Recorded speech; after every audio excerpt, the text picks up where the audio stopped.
Hey everyone! With this video I want to share a quick look at how I magnetize the weapons on my ForgeWorld Contemptor Dreadnoughts. To get started, you'll want to gather up the shoulder pads and joints as well as the bits that connect to your weapons. I find them easier to have separated to get started. For the shoulder pad, I've already positioned and glued in the joint piece. I find it easier to work with, but it's not necessary. Now it's time to gather your supplies. First up, you're going to need some superglue, some rare earth magnets. I'm using 1/4 by 1/16. The end rating on the magnet will describe its strength. I always try to aim for 48 to 52.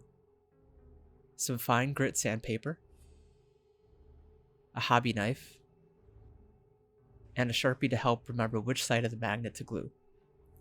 If you already have a dread magnetized, snag one of its weapons.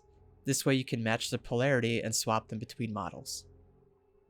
First thing we're going to do is cut off the extended section that's on the weapon connection bit. Using your hobby knife, carefully start to cut away the extended section. Take your time chipping away at it. When you feel it's fairly flush, sand it down with some sandpaper to give it a level surface to attach the magnet. If you have an existing weapon, take a magnet and attach it to it. Using the Sharpie, add a mark to the magnet. Now you know which end to glue to the shoulder bit more easily. Now using your superglue, add a small drop or two to the shoulder piece.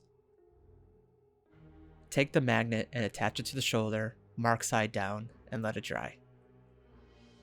Just like the weapon, if you have a previously magnetized shoulder, attach the magnet to it and mark the exposed area with a Sharpie. Now you want to attach the magnet to the weapon connection bit. Put a drop or two of superglue on the bit and attach the magnet with the mark side down.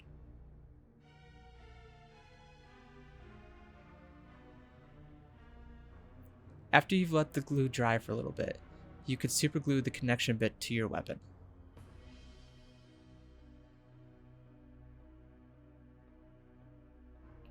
As an additional step, I've been using Vallejo plastic putty around the magnet bit gap. It cleans it up a bit and helps secure the two pieces together. If you found this tutorial useful, throw it a like. If you'd like to see more in the future, be sure to sub.